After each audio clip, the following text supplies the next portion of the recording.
The day he came, you tried to sleep, but couldn't sleep because you were thinking about his stories. In one of the stories, there was a dragon who couldn't stop eating,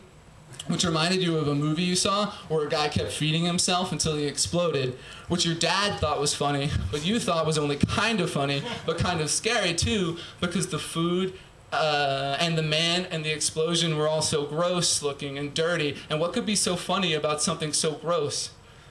If you were going to make a movie, you would make it less gross, and the man would maybe tell a few jokes every now and then, or instead of exploding, he would let rip a real big whopper, and that would be funny, because all the while you'd be thinking, oh my God, he's going to explode, then bam, a real good whopper, and you'd be on the floor laughing real hard, instead of smiling with that weird feeling in your stomach.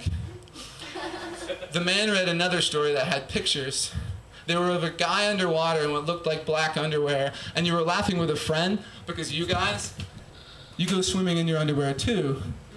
and the sprinkler as well, and it's all fun, and no one expects you to record what you found on some underwater crank camera like the guy in the book who lost interest in swimming because everyone always expected him to find something new and exciting, but sometimes he could only find things that were exciting, so he stopped swimming or stopped telling people about swimming and lived in the woods and made chairs out of trees without chopping them down.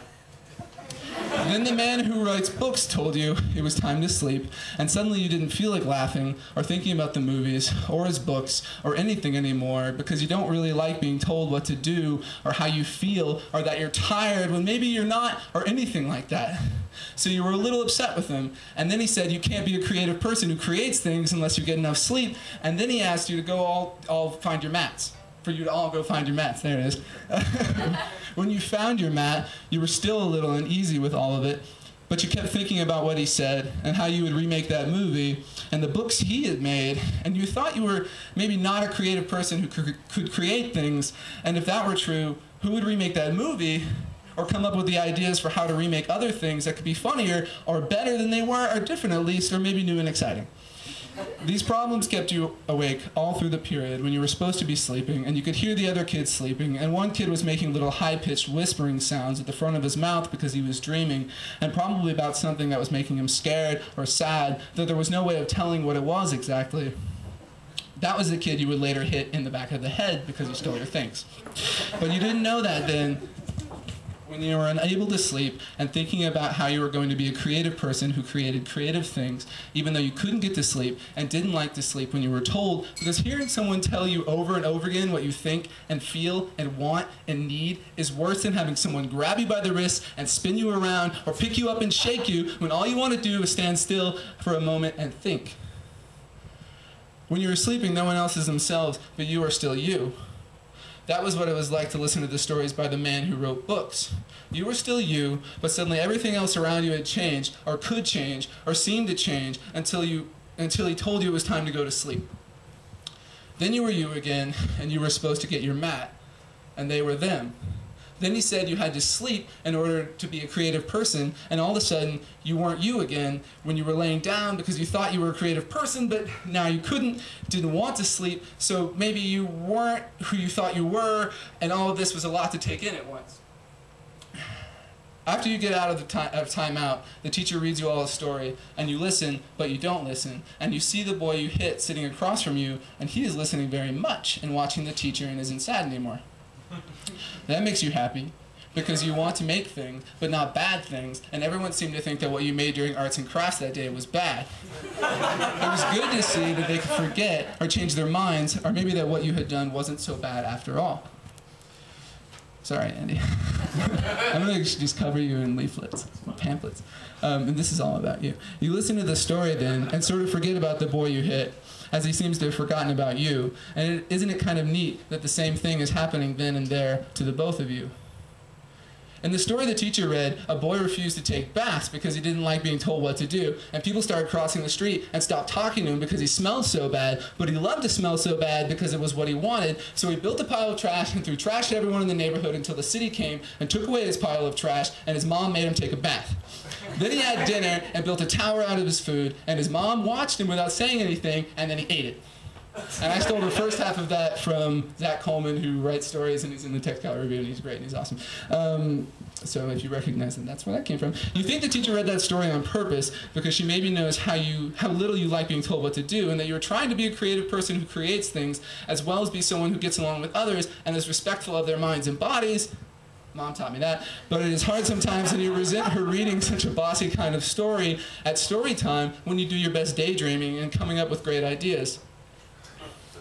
At nap time, you close your eyes immediately and start to dream about all kinds of things, but you can't remember them when you wake up because everyone is so loud and running around because you slept a little later than usual and it is time to put away your mats and have recess. At recess, all the kids are running around and screaming and taking turns on the slide, and the sun is really hot on your forearms, and 3 girls are singing, row, row, row your boat gently down the stream, merrily, merrily, merrily, merrily, life is but a dream. And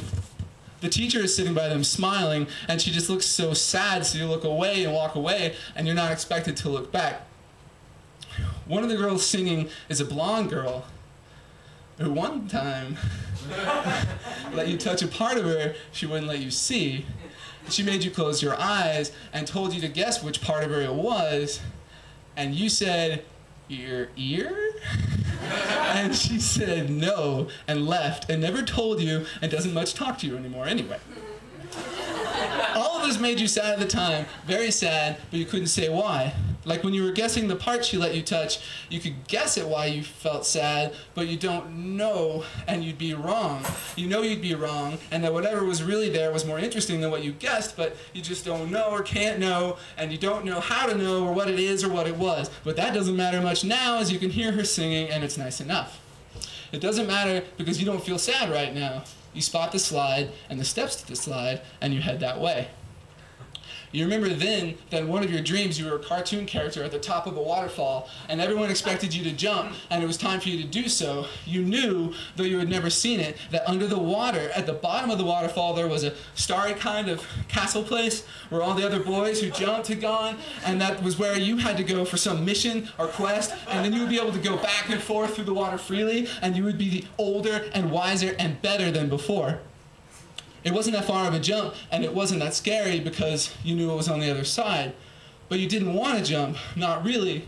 because some part of you was sure that if you did, you would wake up, and the dream would be over, and everything you knew was going to happen wouldn't happen, because it would be time for recess, or more time out probably, if things kept going like they were going. But then you woke up, and you couldn't remember whether or not you jumped, but you felt good anyway, because you had slept, which meant that you were that much closer to being a creative person who creates things, and everyone was so loud and ready for recess that you got up and you put your mat away and got in line without really thinking about it. You climbed the steps of the ladder to the top of the jungle gym with the slide, and there, at the top of the slide, is the boy you hit. And he doesn't look sad, or like he remembers really that you hit him, but instead he looks happy and excited about the slide, and is yelling to his friend who just went down. And you walk over to him and apologize for hitting him because you really do feel bad about it or uneasy with it. And then he looks at you like he remembers, and it's not a good look. And you hear people say they're sorry all the time, almost every day, because people are always sorry for something, even when they're not sorry. And so the words just come right out as if someone else had said them, or like somebody kidnapped your brain for a second and drove it all down and around some old dark roads before dumping it off back where it started with you. It's like the words were happening to you rather than it being you who said them, and then the words stop and you're you again, and the feeling of saying the words is gone, and you don't know why, but you kind of feel like jumping forward. And the boy you hit seems to think for a moment, then steps aside to let you have a turn, and you take it. So then you go down the slide and close your eyes and open them again. And the wind is different each time, like you're controlling it with your eyes, and it's so fast and smooth, and the wind picks up, and you're at the ground running, and you can hear the girls singing and singing and singing, and maybe the blonde girl too. You think you can hear her too, somewhere in there singing and singing merrily, merrily life to the quick of your running until they stop. Then, some years later, You're listening to someone read to you as if from a list of feelings you might have felt or might have thought to feel or could think of feeling now, but the list is like a dream from which you can only remember parts, a little hook of a feeling that falls like a piece of ice, rattling somewhere to a dark corner of linoleum where it will shrink, and you will think of the man in the restaurant, and that the fart wouldn't have done much for the story, and then that you had to leave because you're a person now who does a number of things, and they are all of them miles away.